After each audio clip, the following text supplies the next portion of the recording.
Yo, what is up? It's the Heavyist podcast, weekly worship at the altar of radness, coming at you with some additional supplemental radness. Supplementary radness. Supplementary radness.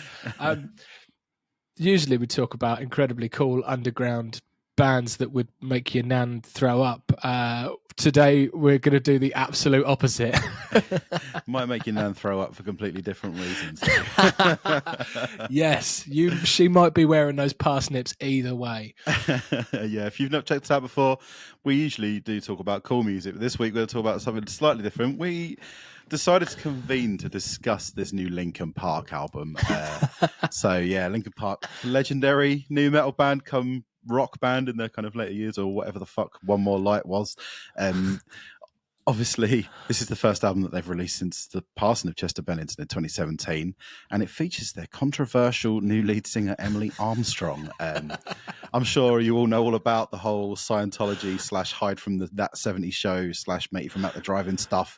I'd rather not really dig too far into that, because that's not really what we're here for. We're here to talk about music. No, we shouldn't. A bit of a stir, though. You can't deny that. When she joined the band, she definitely caused a bit of a stir. Undeniably hot pick. It was definitely a hot pick, that's for sure, Gary. It wasn't. There was speculation it was going to be Amy Lee from Evanescence, because I think somebody was practicing next door to Linkin Park, and they were like, Linkin Park are jamming with a new singer, and it's a female. And then the speculation was, it's got to be Amy Lee from Evanescence. And it turned out to be... They were like, it's got to be. It's got to be. Who else could it be? And it turned out to be a woman from a band you'd never heard of. So everyone speculated there was going to be something high profile. Wasn't quite the case, but I mean, deep down, we all know that realistically, they should have just got when every time broke up. It should be Keith Buckley. That's what fronted Linkin Park. That's what we all know in our heart of hearts to be true. That realistically, take my money. When one of the greatest vocalists finds himself without a proper unit, what you do is you recruit him to Linkin Park. That's just the concept of that in my mind is just cracking me up. That's so funny. That's so funny. But yeah, Linkin Buckers, Park, get on it. Yeah, give them a call. Maybe they could just do an album with a different singer every couple of years. That'd be interesting, wouldn't it? Yeah. So Linkin Park. I wanted to know, what's your relationship to Linkin Park? I mean, obviously, if the two of us, I'm the child of new metal. You're not so much. Were you? I mean, obviously, everyone was a fan of Hybrid Theory. That's the thing. Where was your head at in the old Linkin Park when they first came about and that? I was into it, man. I wasn't necessarily a big new metal guy, but I think their existence is synonymous with being a grunger at a certain age, right? No matter what, I've seen their videos thousands of times on Kerrang, and they get sort of baked into your existence, don't they? You know, for sure. Paper cut, crawling, breaking the habit, all just phenomenal videos that really do sort of shape what I know music videos to be in, the reference point for sort of being in, growing up, enjoying riffs, On the one hand, for me, I loved Linkin Park. I bought Hybrid Theory, I think that the week it came out, I was there. But then also they kind of signified a bit of a kind of boy bandification of new metal. Up until that point, new metal would have been Korn and Limp Bizkit, and bands. There's two of them. There's two of them without playing. It's how can there be two of them not playing an instrument? What are they playing at? They're both really handsome, so rude, and he's got such lovely trousers on as well. Look at those work shirts, trousers. Absolutely fantastic. Flames tattooed up your arms. Oh my god, this guy, he just embodies everything that I wish I was. When I joke, but that he's also part of it. It's they were just so handsome and so talented and I was just, and you just couldn't get away from it. And that was probably part of the issue. Them. I like it. That's how you have them. You have Jonathan Davis. Yes, with his horrible little moustache and his wispy hair, wearing a kilt. And you're well, I guess I've got a man crush on these half guys, Jimmy Savile, half Scooby Doo bad guy. playing the bagpipes, and crying in his songs, Yeah. You can see why they did so well. It was theirs for the taking, wasn't it? You can see why they've picked up this headline download next year, can't you? It's obvious. That kilt speaks for itself. That mic stand, that's mic stand. That mic stand should be headlining. Anyway, Hybrid Theory. And then Meteora came out. And Meteora wasn't really as exciting, but they were still riding that wave. I think Meteora came out pretty quickly on the heels of Hybrid Theory. And also they did Collision Course with Jay-Z, and obviously Jay-Z, one of the most famous people on the planet, especially in music. That was such a big deal. And then they released that song from Transformers. That's just one of the most boring songs I've ever heard in my life. Mm-hmm. You know, the one what I've done. That song, oh my God, it's so dreary. I can't stand it. That's pretty horrendous. It's just not good. And ever since then, I just dropped right off. And I was absolutely perplexed to discover how many albums there were after Meteora. There's 5 other Linkin Park albums after Meteora. Can you Are they all that? proper albums? Yeah, proper albums. I was really surprised. Party. Yep, that's the only one of the names I can remember. One More Light. That album was. I checked that album. I've not listened to anything else, but I've checked that album out simply for the fact that I heard it was completely terrible, and it's almost like a sort of R&B. Some of the songs sound like Justin Bieber songs on that album, man. That album is absolutely mad. If you're ever curious, check it out. It's a very confusing, bizarre album. But yeah, Linkin Park, they did a few bits and pieces just with Mike Shinoda, but then they came back, new singer. This is their new album. It's called From Zero, named as such because I believe before they were Linkin Park, before Chester joined the band, when they were called Zero. So it was a very clever idea to call the album From Zero until they decided to explain that in the intro track that was what was going on. But yeah, I also think it's good to hear that's the explanation, because actually it sounds a bit arsey. From Zero, trying to claim that they're starting over from the bottom again when they've still got 60 million listeners on Spotify. It kind of shits all over Chester's legacy. Yeah, it does a bit. I guess maybe you could be considered starting from zero when you lose him, and so you're starting with a new. But still, I thought it was to me, unaware of that context. I think it did sound a bit shitty. I've even got it in my notes. I was like, it's a bit of rubbish. I'm starting from nothing. I think I'm paraphrasing a bit, but I believe that they were a band without Chester, and then their record label were like, you should add Chester to your band, and you can add an extra dimension to what you guys are doing. So they were basically a bit on a manufactured band. They were like, Mike, you can't sing. Bless you, mate. Bless you. We'll get into that for sure. You've got bars a bit. But yes, I think before that they were called Zero, and then once Chester joined, they changed to Linkin Park. So I guess that makes the album title make a bit more sense. Yes. But I think we talked about this briefly on Messenger. The second you hit play on this album, you're just struck by how weedy it sounds. Did it just sound really lifeless and weak?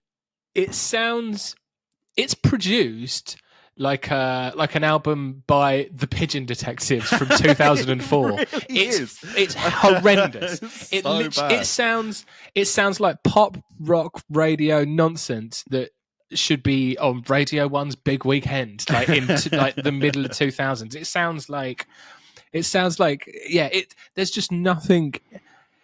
That's on the first track. That's Embracing Emptiness, or whatever it's called. No, it's not even called Embracing Emptiness. That's a Crowbar song. This album is nowhere near as cool as Embracing Emptiness by Crowbar. Something like that. The Emptiness Machine, which is kind of an ironic title because it's completely empty, that track. Feels like that's what the album actually went through, isn't it? The most blunted, defanged nonsense you've heard. The thing is, we spend a lot of our time listening to really big, Will Putney produced, heavy duty deathcore, metalcore, death metal, really big, monstrous stuff. And what you got to kind of take into consideration is Linkin Park are major label, mass appeal, ready for radio kind of thing. So it's radio bollocks, isn't it? Yeah. So, but if you can kind of recalibrate your mindset to take that into consideration, then you kind of move on from that weak ass production to the new issue, which is why is there like multiple songs in this album that just sound like low budget versions of older ones? What's the deal with that? Like, so they're the tracks I don't even mind as much. Like, I think there's a massive like identity crisis all the way through the album where like there's a couple of things that sound like you're almost giving the fans what they want, but like an AI generated version of that, like with what sounds like Katy Perry vocals over the top. Like, she does sound a lot like Katy Perry, doesn't she? And that's really a lot like Katy Perry. It's really hard to let go of because because you know the whole like Katy Perry, like the new stuff of Katy. Obviously, she's horrendous. They're talking about like the woman's world, and it's like it's actually sort of almost doing the opposite, where it's so terrible that like she's putting it back, putting feminism back 10 years with her awful music. Yeah. So for some reason, I can't dissociate the two in my mind, and it really does sound like that. But like, there's songs like Cut the Bridge just is Bleed It Out. That's just Bleed It Out, but not as good. The opening to Cut the Bridge is the second track. The opening to that track is the worst thing you've ever heard. It's so I've got a more heinous useless one further in. But like Heavy Is the Crown, that song's just faint but not as good. Like, mate.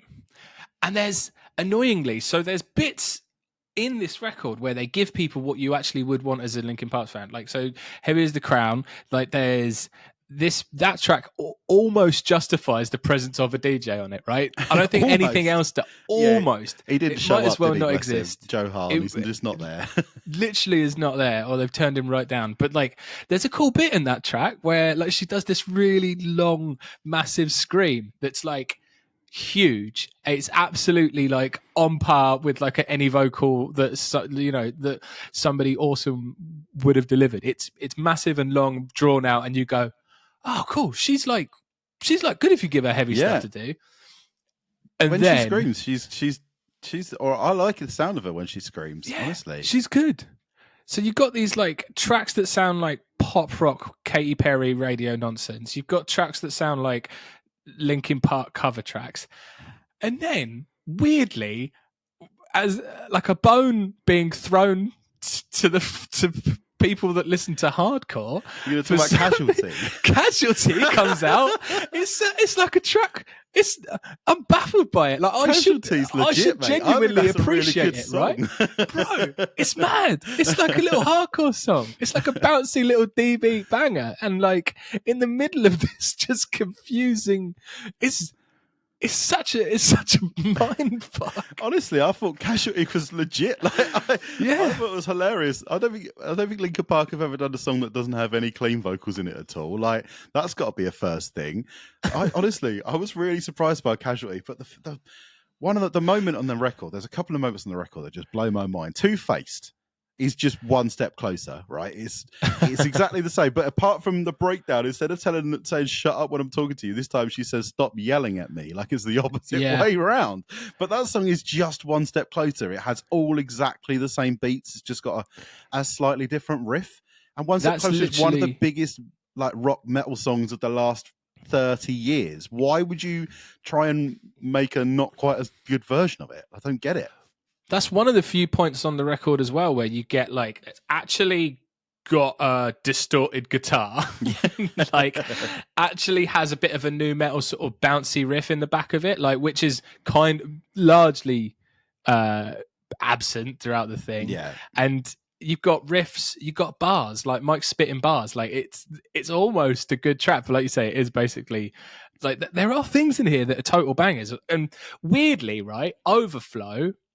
That might actually fucking rule that track because it's a pretty left field kind of weird, interesting, different energy. It's kind of like a relaxed hip hop, and there's just sort of these like booming drums, and it actually might be the most interesting thing on this record. Like it might be the sort of musically the best experiment. I mean, I would say Casualty is probably definitely the most interesting thing on the record. Mean, yeah, but like I'm here for Overflow. But like the thing I was listening to it, and like I know what you've said about like Katy Perry, and like there's also an element of Pink to the way that she sounds as well. And I listened to it and I'm thinking Emily Armstrong actually I haven't got a problem with her singing voice, or I think she's actually pretty good. She's a good I singer. think Mike Shinoda is the issue here.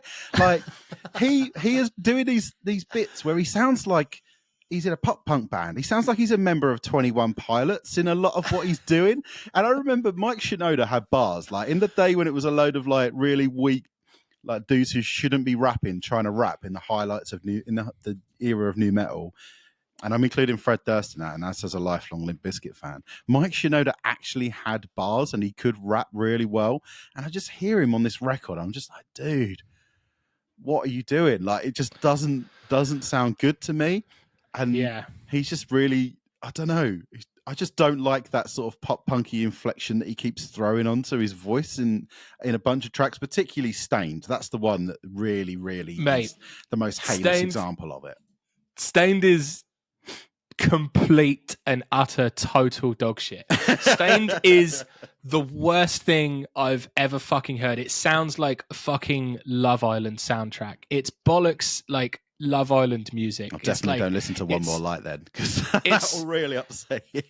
It's terrible. It's just soulless horse shit. And like, what I found so funny is like the album undeniably does have like some bangery moments on it. Like it's hard for something. It could be a lot worse, couldn't it? To not be like just sort of melodically successful when you put these sort of building blocks in place and you go, right, here's a few moments. We build these moments. This is quite good. Like it's sort of undeniably sort of successful in parts of it. But then you have like this, like how is something so disjointed and so like insane that you have this and Casualty on one record? Like Stained is like, to have both of those things is schizophrenic. It's absolutely who does it service? Like nobody wins. You don't like win by going, oh, there's one for them and there's one for them. I think all you do is alienate everybody at the same time and everyone's just fucking pissed off. You're thinking like, you're doing the opposite of that, but yeah. It's the worst thing. Stained, literally, it sounds like that song wound me up to no end. The song's dire. One of the moments in the record that I just can't shake every time I hear it, I just crack up. Is IGYEIH? I gave you everything I had. Where this you think, oh, that's quite a cool lyric, and then the next lyric is yeah. I'm like, oh my god. Oh, I gave you everything I had, and what I had was like sort of 2p in my pocket. That was it. That one line, and then after that, I'm like, yeah. Like, I struggle not to just die of laughter every time. Yeah, it's so bereft of actual passion, isn't it? All these like titles and stuff. I give you everything I have. And also, I'm pretty sure that the riff in that song is "Bullets" by Creed as well. I'm almost certain that that's the same riff. Yeah, then Mike Shinoda winds me up again on that song with his annoying pop punky sounding vocals. I don't mind his rapping on I think it's the last track. I don't mind him. I think he goes off a little bit on that. Like there's a few, he doesn't really shine in the record much, but when he does, he sounds all right. But I didn't really pick up on the pop punky stuff too much. Maybe I need to listen to it again. But it's maybe the 21 Pilots. I don't know. I listen to Kerrang radio every now and then in the car because it's got DAB, and that's the closest thing to something listenable that there is on there. And they do play a lot of 21 Pilots, and they're not a band I've ever come across before. But they just if you ever listen to them, you'd be like, oh yeah, I hear it now, and it's just not pleasant. I don't like it. I know who you mean, and I was in when I went to Puerto Rico to stay with my stepdad when that Heathen song by them was like the big thing, and it was just like on, like Puerto Rico is basically America, so it's like it's just completely all over the radio. It was like it's really, and it's not as if I was even in the car. That, I mean, we were in the car that like quite a lot of that. We were like sort of driving to places and stuff, but every time we were in, it was like it would be on like 4 times. Just one of those songs. Just one of that sound. Don't like it. They're huge. Yeah, they're really big. They're really famous. But I think they sound terrible, and I hear a lot of it. Good Things Go, the last track, I just had to point one thing out, which is another lyric, which was ridiculous, which is ending that whole album with the lyric, sometimes bad things take the place where good things go.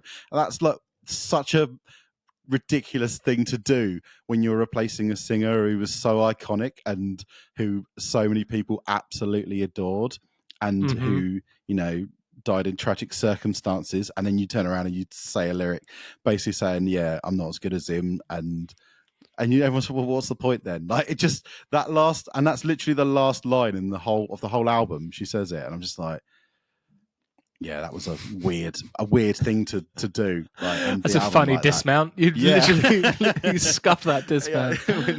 when the gymnast just face plants the mat and then like that, and they get up. Yeah, they get up and they've got to do it anyway. Like, honestly, I wasn't expecting anything. I don't think I'm ever going to listen to this album ever again. But I definitely wanted to.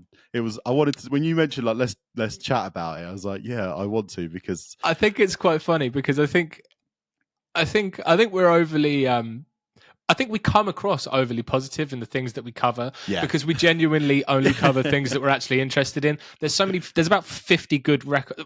There's a lot of good records that come out every week. So we just pick the things that we know that we're going to like and we do it. So I wanted to it's just funny just to have a little moan about something every now and then. Yeah, just actually like review especially something rather than just bigging it up. Yeah. I've seen some really positive really positive things about this. Like because I was laughing like this morning when I was drinking my coffee, like listening to this album, I clicked on like a Kerrang review for it, and they were like 4 out of 5. Everything's like I think most reviews you'll find of this record include the words "return to form," which which I don't know.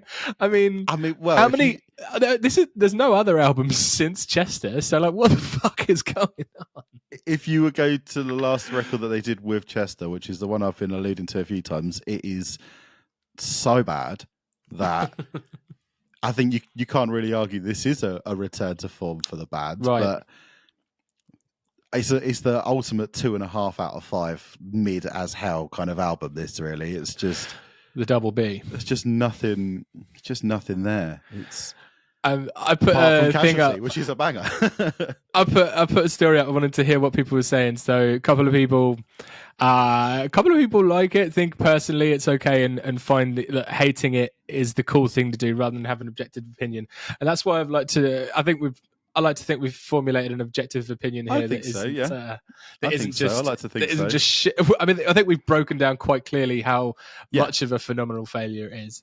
Some people saying there are some bangers on it, and I can't deny there are some bangers, but it is also a complete jigsaw of nonsense. Like having the tracks Stained and having the tracks like Casualty, even anywhere near each other, just doesn't make any sense. Like, a lot of people saying that Linkin Park's only have really 2 records, which is that's right fine. Opinion, a lot of people are saying that, and then 2.5 if you include Collision Course. Yeah, some people aren't listening to it. Big up one of my mates, Miles, was saying it does. It sounds like a Katy Perry record, which is literally what I was saying the other day. I think it's really funny, even in like a small snapshot of listeners that have been speaking with, like everyone's sort of all over the place on it, and the music press seems to genuinely be quite up on it, and it's hilarious. You can't trust people, can you, Gary? No. People. The rest of that people quote, voted for the banned off of YouTube. That will shadow ban the hell out of this video if you complete the rest of that quote. I think what we might do next week, we might do a similar video on the Body Count record. Right now, I don't know if it's good or not. I know that we have it in our inbox, and I really want to listen to it just as out of interest, because I know very little about Body Count, and I find it pretty strange that they're even putting out a new record. So I want to understand what's going on there. Has he got a divorce case he needs to thingy for? Like he's literally in like, isn't he? He's in like NCIS or whatever, right? Like so Law and Orders or something. Like, he's like not short of a few bob. Like, so I really want to understand why this record exists and if it's any good. So I think it'll be fun. Yeah, so join us then. We'll be chatting Body Count, but for now, maybe go and listen to something like Still instead of this Linkin Park record. Yes. Yeah. Listen, if you actually like really cool, underground, brilliant music, we just go and watch the new podcasts that we've done. We talk about them. Or every other podcast we usually do. Everyone. We'll see you then. Cheers. Bye-bye.